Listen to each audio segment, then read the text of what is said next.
Hi, I'm Andrew. Welcome to another episode of Better Known Archetype. Today I'm going to be talking to you about the control archetype. So far, we've covered two different archetypes, the rush archetype and the steal or rush and steal archetype. But today we're going to be talking about control. And the objective of any control archetype, of any control deck, is to prevent your opponent from executing their game plan. There's a variety of ways that might happen, of shapes that might take, but overall, the thing that we're trying to do in a control deck is stop the opponent from doing whatever their game plan is so that we can get ours done ahead of time.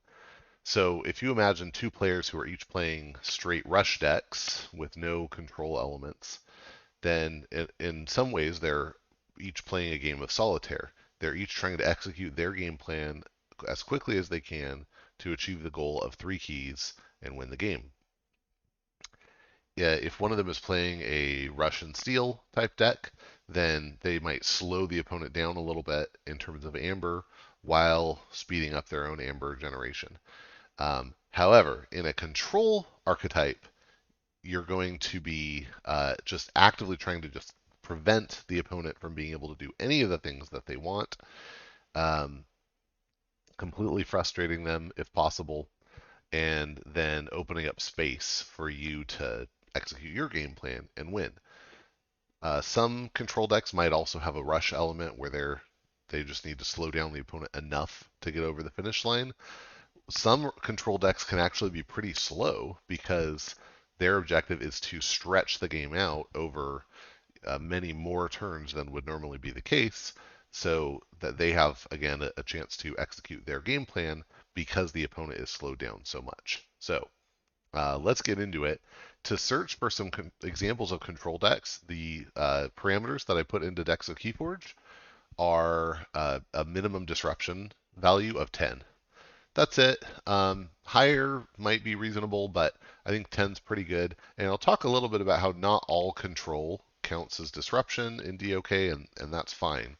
But disruption in DOK is a pretty good uh, proxy for control. So when we do this, let's look at what we get. We get cards like Etan's Jar. Uh, we get cards like Mark of Dees. We get cards like Mind Over Matter, Snudge, Imp Spectre. We get Control the Weak. We get Life Ward. We get Ember Imp. We get Scrambler Storm. We get uh, Punctuated Equilibrium, Mindfire, and Furnace.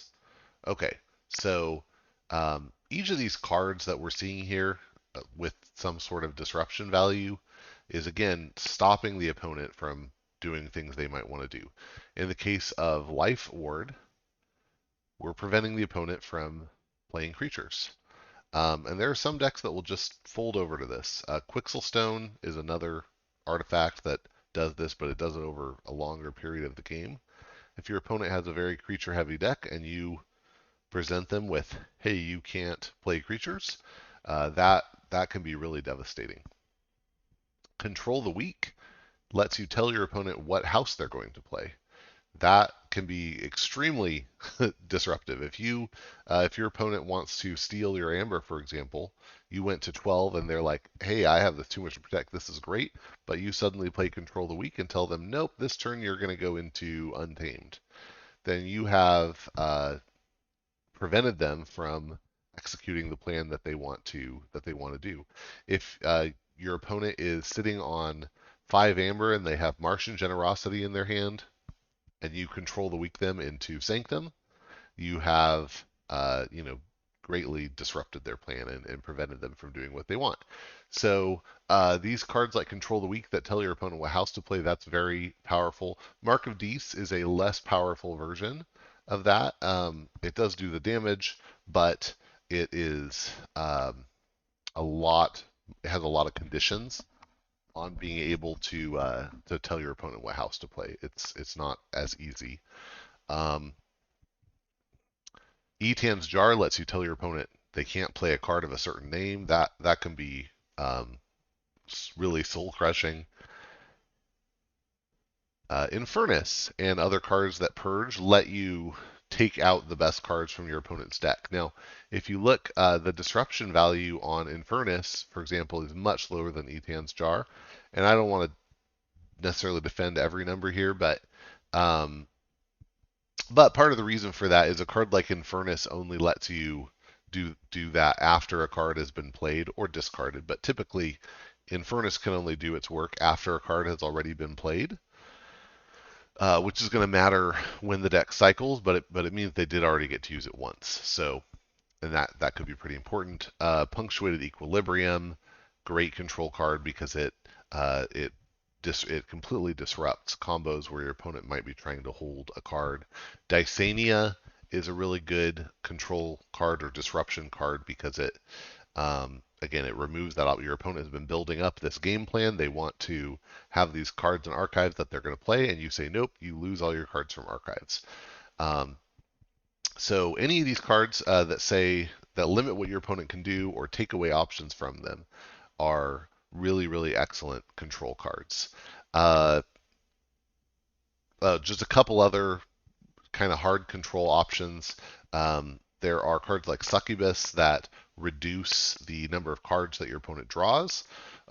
Cards like Binding Irons that give them chains. These are all forms of control because you're reducing the number of options that are available to your opponent. Ember Imp reduces the number of cards your opponent can play. Restringuntus prevents them from playing certain houses.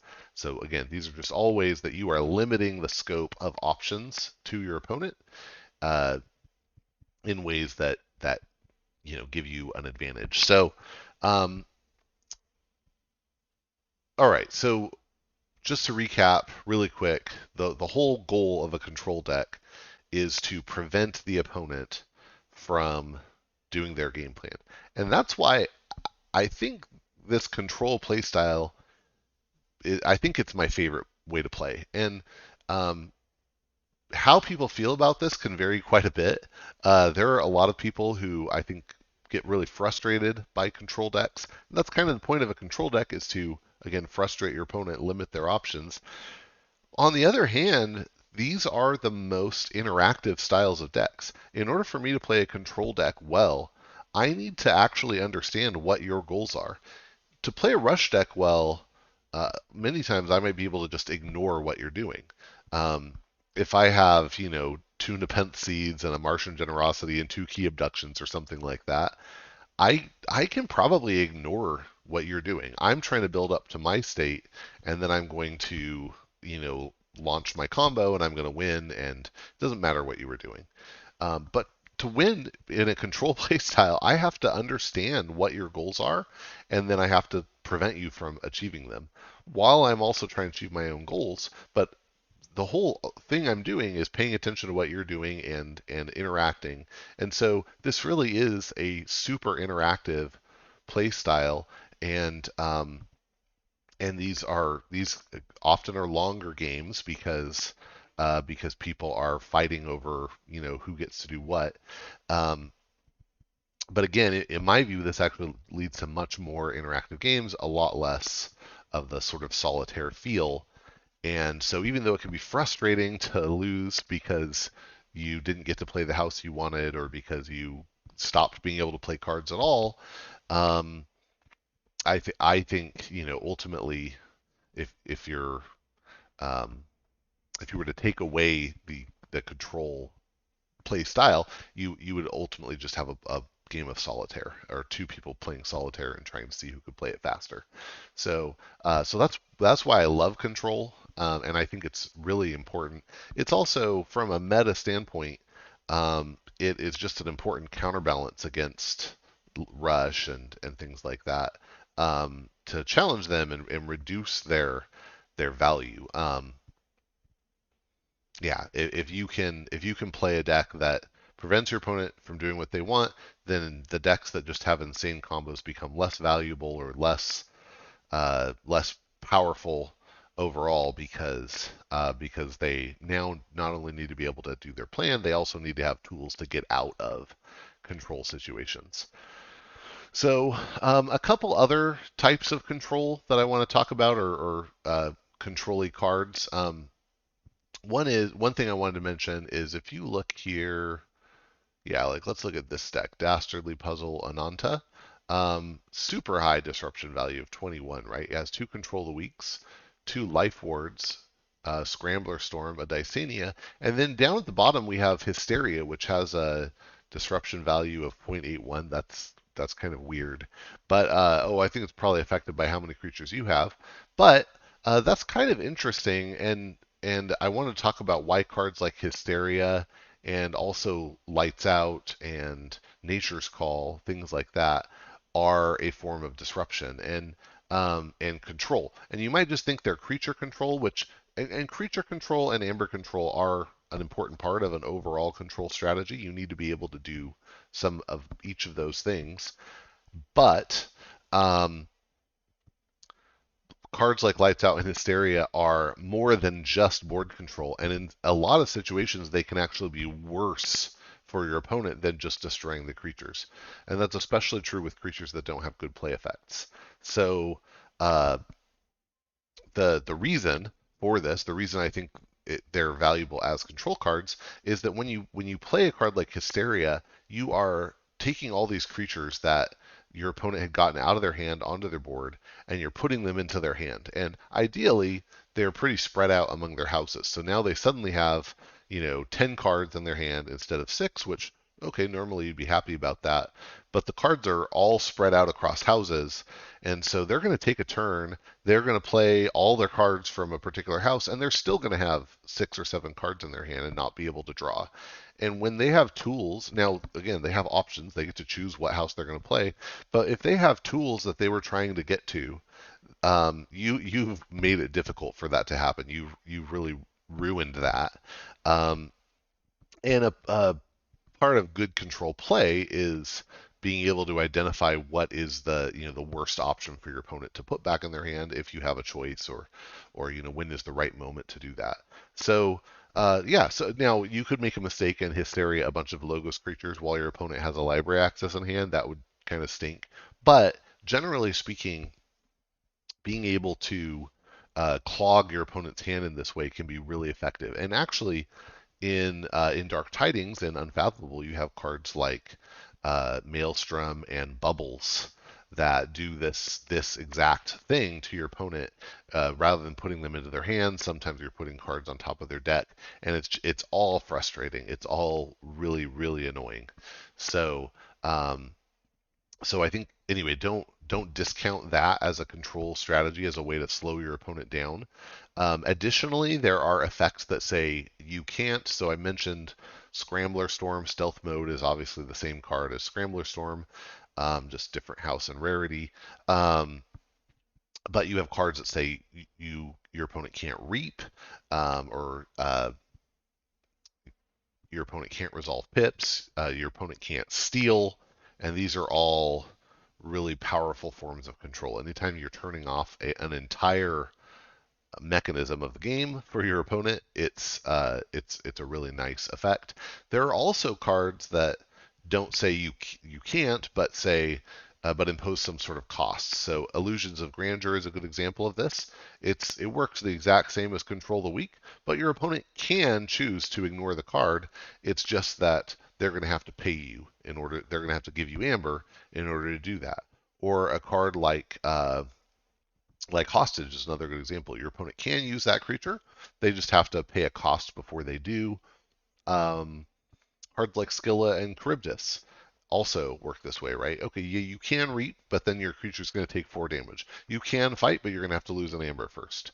And so Peace Accord, similarly, all of that's 2-way. So there are ways to impose a cost and control that way. Okay, so additionally, yeah, so I think Dees is the house that we most often associate with control, but Sanctum has some really nice control as well. Logos and Star Alliance have some.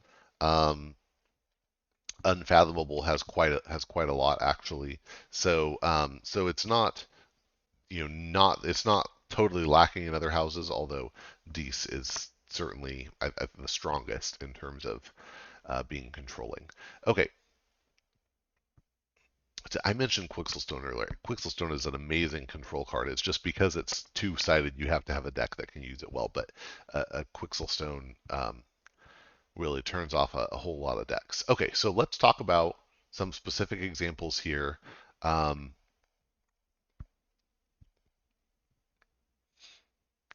Yeah, these ones are all great. Just Control the Weak, such a good control card. Um, but I wanted to walk through a few specific ones. The first one I'm going to walk through that's not mine is Hydrovale Terminal Fatebreaker. This is Dave Cordero from Reapout's deck, and I'm talking about it because I've lost to it in a really humiliating way, which again, that's often how we feel losing the control. But one of the central features of this deck, and it only has a 9.5 disruption score, but is these 3 stealth modes um, that it can play.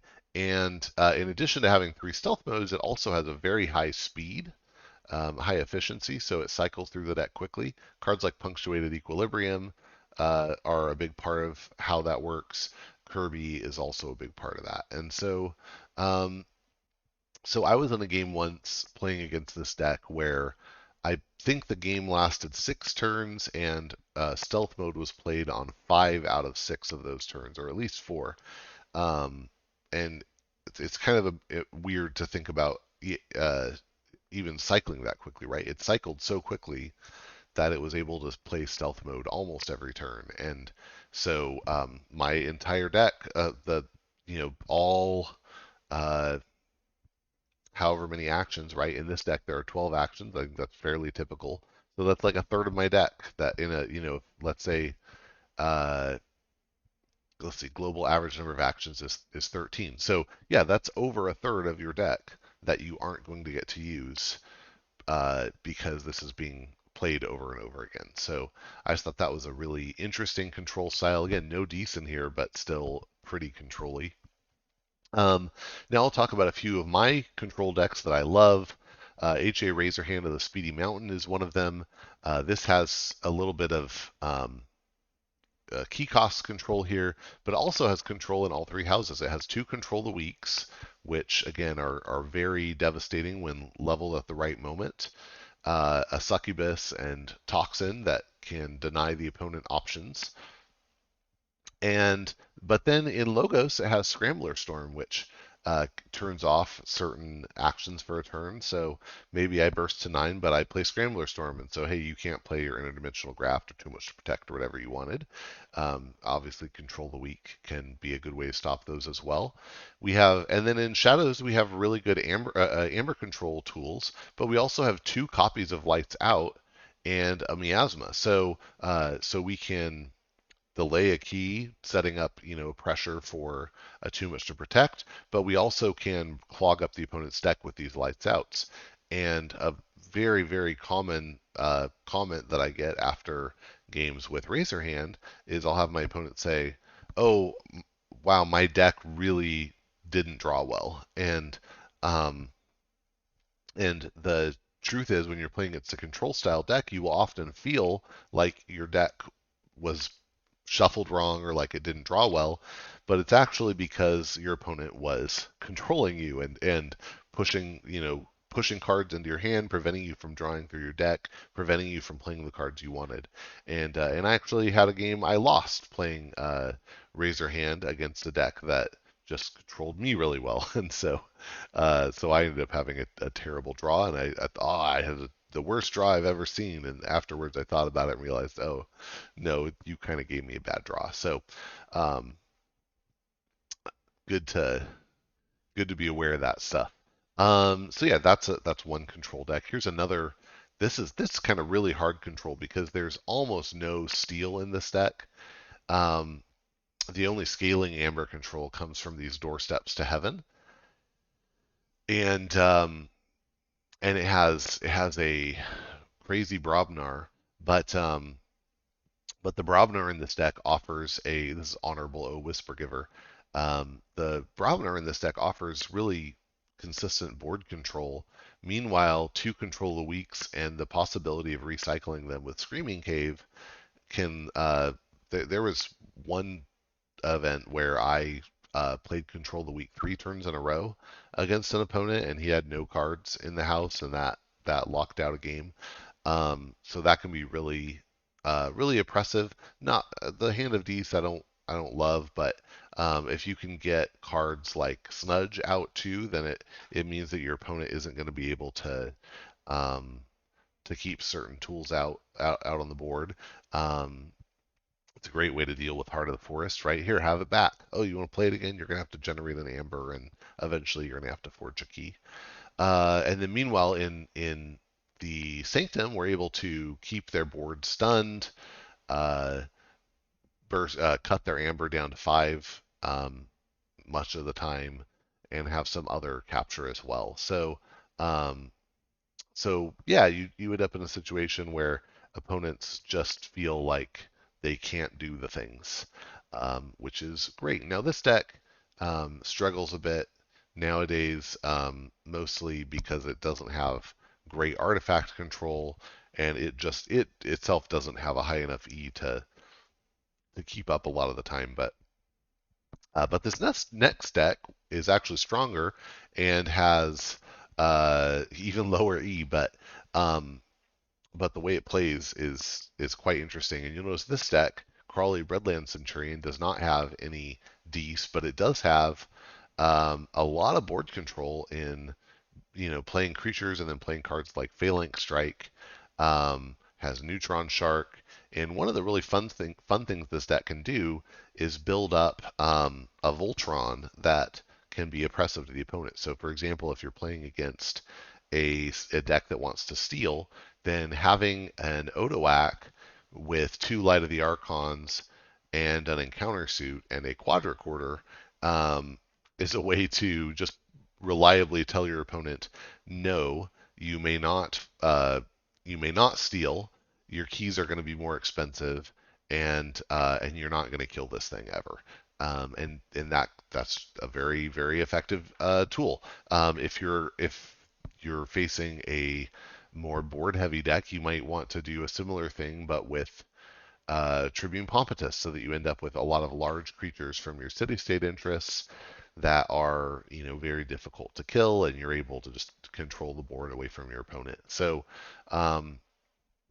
and there are other ways to increase the cost too here, right? Edie, the Retor Gallums, and then City-State can grab all that amber, and I've had opponents get really frustrated because they get to a point where they say, oh, okay, like I can play cards, and then it won't matter.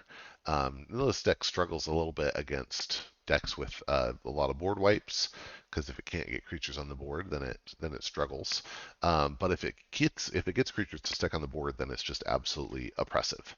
All right, so in general, if you're playing against a control deck and you are trying to make the control less effective, there are a few strategies you can employ, but it depends on the type of control. But I would say in general, if you can keep your options open, it really helps. And so, for example, if you know that your opponent it has a Restringuntus, and you're worried that they might be able to use Restringuntus um, to lock you out of being able to play, then keep making sure that you uh, have a split hand and not going for a 6 card hand, a six card of the same house hand can be nice. Making sure that you have options like, okay, I have a Nerve Blast and I have a Tendrils of Pain, and they're both in my archives. And when that Restringuntus comes out, I'm gonna be able to kill it one way or the other. Um, if you're worried that your opponent's um, going to be using a lot of board wipes, then having okay, I'm going to use my creatures that are on the board as much as I can, and try to get value out of that, and bait out the board wipes, so that afterwards I'll play more things I'll go into a house that I have a lot of in my hand. That can be really nice. Control the Weak sort of falls flat if you can manage to have a Worlds Collide board that has, or Mass Mutation often, that just has a big board. Then Control the Weak ends up not being very useful because you have all your options are good. Um, and if you have a little bit of control yourself, then that can factor in as well, right? If your opponent is playing a control deck and you have Infernus and you're able to say, okay, you played your control of the weeks, but now I'm going to go ahead and purge them.